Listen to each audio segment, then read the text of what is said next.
Part 1: The Opening. I never thought I'd say this out loud. I never thought I'd say this out loud. Not to anyone, not to my best friend, not to a therapist, not even to my own reflection in the mirror. And definitely not online, in front of thousands of strangers. Strangers who've never met me, never met Rick, my husband. Strangers who've never stepped foot into the tiny kitchen of our suburban home, just outside Portland, where I've spent the better half of my life peeling potatoes, baking apple pies, and smiling at a man I once and maybe still loved deeply. But some secrets don't go away. They don't die, they don't sleep. They grow. They sit inside you like a wild animal in the dark. And at some point you either kill it, or you set it free. I'm setting it free. My name is Veronica. I'm 47, a mother of 2 grown children, a wife to a kind man, the woman who gets dinner on the table at 6, who remembers everyone's birthday, who never forgets to water the plants or wash the kitchen towels. And I've betrayed my husband, not just once, and not in the way you might think. I need you to understand this isn't some cheap love triangle. It's not about me meeting a younger guy at the gym, or being seduced by a handsome coworker at the office. There was no strange perfume on a collar, no late-night texts I had to hide. I didn't cheat because I wasn't loved. I didn't cheat because Rick did something wrong. I cheated because of me. Because a part of me had died a long time ago, the wild part, the dreamer, the part that wanted to be seen as a woman, not just a mom, not just a wife, not just the lady who organizes block parties and returns your Tupperware clean. It all started on a completely ordinary Friday afternoon. The kind of afternoon where you sip tea, stare out the window at the rain, and quietly wonder where your life went. I got a message from Karen, my best friend from college. Karen is different. She never married. She's traveled the world, lived in Bali, learned to make wine in Italy, and once dated a drummer 12 years younger than her without flinching when people stared. Her message was simple. V, there's a gathering tonight. Same group, a few new faces. If you're in, you're in. If not, don't ask. I texted back. What kind of gathering? All she sent was a winking emoji and an address. I don't know why I put on makeup. I don't know why I pulled out the black V-neck dress that had been collecting dust in my closet for over 2 years. The same dress Rick once said was a bit much for our usual steakhouse date nights. I also don't know why I lied to Rick. I told him Karen invited me to a late-night art exhibit downtown. I said not to wait up. He looked at me, smiled gently. It's been a while since you had a night out. Have fun. I nodded, but my heart was pounding so loudly, I was sure he could hear it. The house was tucked at the end of a quiet street. Nothing about the outside stood out, but inside it was another world. Low lighting, old jazz playing softly through a vintage Marshall speaker, the scent of pine wood and lavender. And people, all older, late 30s, 40s, even 50s, dressed simply, elegantly. No one asked what I did for a living. No one cared where I was from. But everyone looked at me not like a wife or a mother but like a woman. A living, breathing, desirable woman. Karen walked over, rested her hand on my shoulder, and smiled. This is a judgment-free zone, V. Whatever you want to do, whoever you want to be, no one here will stop you. I asked her, what is this place? She shrugged. A community of consent. And I understood. I can't tell you everything that happened that night. Not because I'm ashamed, but because it felt surreal. There were no rules. No script. Just people. Adults. Choosing to be there. Choosing to touch through eye contact. Through whispered conversations. Through warm hands with respect and freedom. I wasn't forced. I wasn't drunk. I wasn't coerced. I chose it. And the next morning I came home. Rick was still asleep. I crawled into bed beside him, gently placed a hand on his back. And a part of me wanted to cry. Not out of guilt, but because I felt alive again. I don't know what you're thinking right now. Maybe you think I'm weak, or selfish, or disgusting. I understand. But if you've ever been a 47-year-old woman, if you've ever looked in the mirror and wondered where you went, if you've ever sat in a bathtub and asked yourself, does anyone even see me anymore? Then maybe, just maybe, you'll understand a part of me. I'm not telling this story for forgiveness. I'm telling it to be seen. If you're still here, thank you. The next part might make you angry. You might click away. That's okay. But I'm going to keep telling it. Because for the first time in years, I'm speaking the truth. And the truth, even when it's ugly, is a place to begin again. Part 2: A marriage so quiet it became cold. Rick has always been the kind of man everyone said I was lucky to have. Stable, loyal, soft-spoken. He doesn't smoke, drinks in moderation, makes breakfast on Sundays, and never forgets to buy me flowers on our anniversary. Rick is the kind of husband my friends used to envy when they saw him waiting patiently in line at the bakery every Saturday morning, buying my favorite cinnamon rolls, and bringing them home with a warm cup of coconut milk latte, no sugar. No ice, just the way I like it. And maybe that's exactly how I lost him. Not lost in the way you lose a man to another woman, but lost like losing a radio signal, faint and fading in a quiet room. You can still hear the sound, but it doesn't mean anything anymore. One night, I woke up to the sound of rain tapping on the window. I reached over and touched Rick's shoulder, just like I always did. He had his back to me, breathing steadily. His body was warm, close, but completely distant. I laid my cheek against his back and realized I was holding someone who no longer heard me. We still loved each other in a safe, quiet kind of way. In the morning, I'd leave a warm washcloth on the bathroom counter for him before his shower. He'd make my coffee and place it in the white mug with the letter V on it. We talked about work, the kids, what to cook for dinner. We had sex on Saturdays, gentle, predictable, like the rest of our lives. Measured, polite, unspoken. And I felt nothing. I tried. Believe me, I tried. I bought new lingerie, black lace, delicate. The kind Rick used to whisper he couldn't resist back when we were younger. I wore expensive perfume, the kind with amber and sandalwood. The kind that made me feel powerful, seductive, like a woman, and not just mom of two. I even tried to initiate pulling him close before he left for work, kissing him deep, letting my hand slide down his waist with a boldness I didn't know I still had. Rick smiled sweetly, kissed my forehead, and said, "Tonight, baby. I'm running late." That night, he fell asleep before the movie ended, and I lay there next to him in lace, in a bed that felt freezing cold.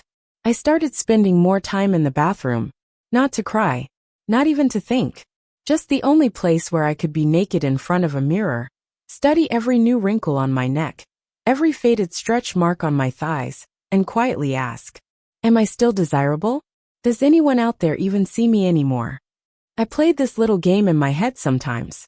What if I disappeared, not died, just vanished? Would Rick even notice? Would anyone? Was I just the woman who folded towels, scrubbed stains from sheets, and remembered to order the family-size peanut butter? One night, long after Rick had gone to bed, I stood in the living room in the dark. I wore an old silk robe, nothing underneath. The soft light from the street lamp made my skin glow, almost translucent. And I imagined someone watching me from outside, from anywhere, eyes filled with hunger, desire, seeing me as someone alive. I placed a hand over my chest, feeling the beat, the breath, the heat. I wasn't a ghost. I was a woman, and I wanted to be touched. There was a moment, I remember, when Rick walked in while I was changing. I stood there, topless, hair a mess, bare feet on the hardwood floor. I looked at him clearly, intentionally, wanting to be seen. He just smiled and said, "It's getting chilly. Make sure you wear something warm." And then he left the room. And I stood there naked, beautiful, invisible. I don't blame Rick. He's a good man. He didn't cheat. He didn't yell. He didn't hurt me. He just stopped seeing me. Maybe I let myself disappear. Maybe I became too quiet, too easy to overlook. But I knew this. I had lost my voice. I had lost touch, real touch. And I had lost the deepest, most electric part of myself. And then that invitation from Karen, like a lifeline tossed into still, icy water, reminded me. I used to have dreams. I used to have fire. I used to know how to make a man forget the world. I know what this sounds like. Selfish. Dramatic. But how many women do you know who have quietly sacrificed themselves for a marriage that looks stable on the outside? How many of us smile through dinner, schedule sex, kiss goodnight, and then cry quietly into the pillow when no one's watching? I'm not a victim. I'm not a villain either. I'm a woman. I'm alive. I still want. So when Karen invited me to that gathering, I didn't say no. Not because I wanted to destroy my marriage, but because I needed to remember who I was outside of being Rick's wife and Chloe and Daniel's mother. I needed to be seen. Not as reliable. Not as nice. But as a woman. Sensual. Craving. Worthy of wanting. Part 3. The first night I felt truly touched. I went to Karen's house on a Friday night. Rick thought I was meeting up with some old college girlfriends, like I'd done a dozen times before. I didn't lie, at least not entirely. I just didn't tell the whole truth. Karen lived in this Spanish-style villa in the suburbs, red tile roof, big windows glowing warm gold, and the scent of wood, wine, and jasmine lingering in the air like a whispered secret. The house felt like it was waiting for something. Something hidden. Something wild. I stepped inside, and every sense inside me stirred awake. There were about 8 people in the living room. 4 men, 3 other women, not including Karen. Everyone looked mature. Elegant, no frat boys. No cheap perfume. No pulsing club music. Just low voices, long glances, and an atmosphere thick like red wine. I stood quietly in my black dress, clutching a glass of Pinot, trying to quiet the guilt pounding in my chest. Then I saw him, Mark. Mark wasn't movie star handsome. He had deep-set eyes, salt and pepper hair at his temples, and a way of looking at me that made me forget to breathe. "You're Veronica, right?" His voice was low, soft, with just a hint of rasp, like a man who's lived, loved, and lost enough to know when silence speaks louder than words. I nodded, tried to smile. "First time." I nodded again. He didn't laugh or smirk. He just saw me. Not through me. We talked in the corner of the room for almost an hour. I told him about my job. He told me about his divorce. We laughed about how we both hated sharing Netflix accounts. He never asked why I was there, and I never asked him. It was strange. There was no sleaze, no hidden agendas. Just a quiet warmth between 2 people who had been missing something. Karen came over, placed her hand gently on my shoulder, and whispered, "If you want to go upstairs, second room on the left. If not, that's totally fine." I looked at Mark. He didn't rush me, didn't push. His eyes simply said, "Only if you want this." And I followed him. The room upstairs was simple. Soft lighting, white sheets, a hint of lavender in the air. I stood in the middle of it, my heart pounding in my chest. Mark walked in behind me, but didn't touch me right away. "You can stop this at any moment," he said. "I'm not here to take anything you don't want to give." I didn't answer. I just nodded. And then he touched me. Not roughly. Not hungrily. He touched me like I was something sacred. I don't remember how I ended up on the bed. I just remember skin, clothes sliding off shoulders, his breath on my collarbone, his lips brushing over my chest like every inch of me deserved to be worshipped. He didn't ask what I liked. He listened with his hands, his mouth, his entire body. I moaned when he kissed along my hips. Again when his fingers slid between my thighs so softly, I wasn't sure it was real. And when I finally opened myself fully, trustingly, with no shame, no fear, I almost cried. Not because the sex was amazing, but because for the first time in years, I felt touched. Not just physically but soul deep. Afterward, we lay together in silence. I rested my cheek against his chest, listened to the slow rhythm of his heart, smelled his skin, the faint salt of sweat and cologne. And I thought, this is what I've been missing. Not sex. Life. I was breathing again through my real self. Not through the wife. Not the mother. Not the household manager. Just me. A woman. A body. A pulse. A desire. Before I left, Mark took my hand. "You don't owe me anything," he said. "But you do owe yourself the truth." I nodded, and walked downstairs, lighter. Not ashamed. Not sorry. Just full of one burning question. How do I go back to the life I had, after knowing this is possible? That night, I came home close to midnight. Rick was already asleep. Light snoring. Nightlight on. I changed in silence, climbed into bed, and stared at the ceiling. And for the first time in years, I touched myself. Not out of loneliness, but because I remembered how Mark made me feel like a goddess. I knew. Everything had changed. I'd stepped through a door, and I wasn't sure I wanted to close it ever again. Part 4. After tasting life. I didn't say anything to Rick the next morning. I made coffee, cut up some fruit, and placed the plate on the table, as if I hadn't just spent the night doing something that could change our marriage forever.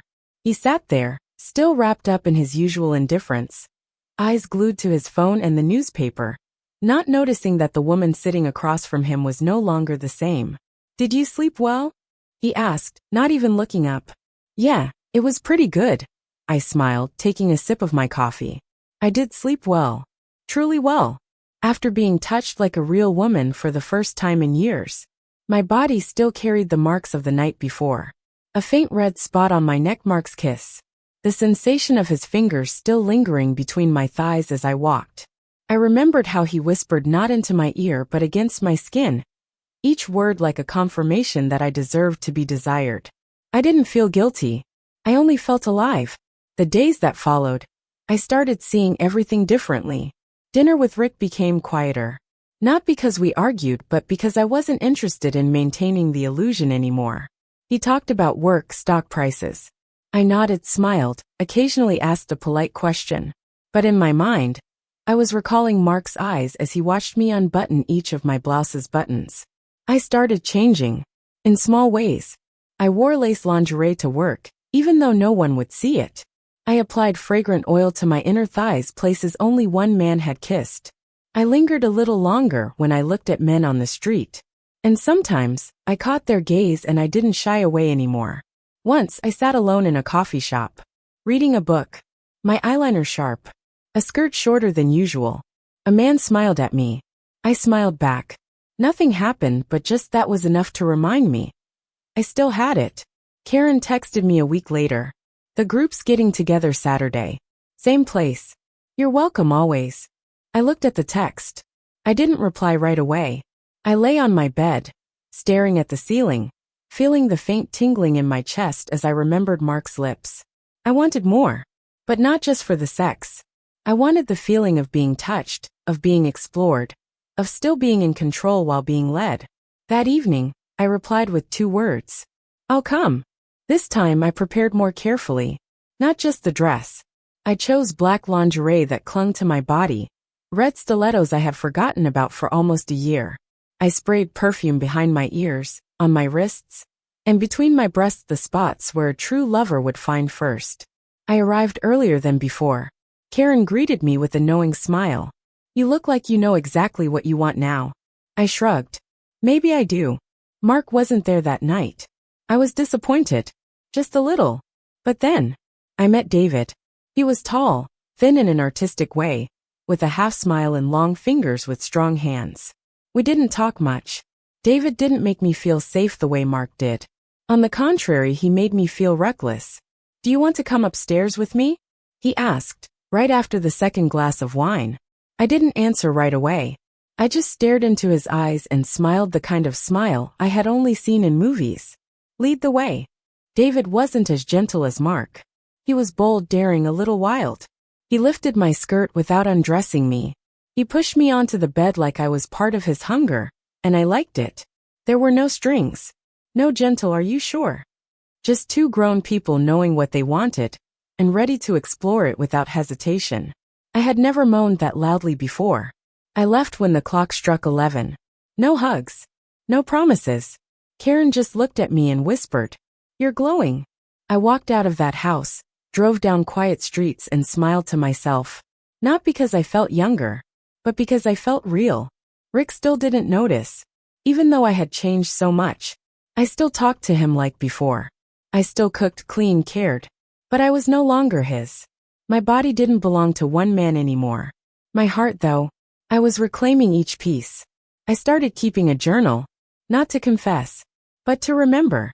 I wrote about Mark, his gaze, about David, his strong hands, about how I looked at myself in the mirror and smiled, touching my thighs, my hips, my breasts, not to check for flaws, but to worship myself.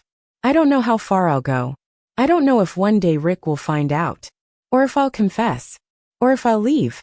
But I know one thing. I will never go back to being the silent woman in marriage. I've awakened, and I'm hungry not for other men, but because I've starved myself for far too long.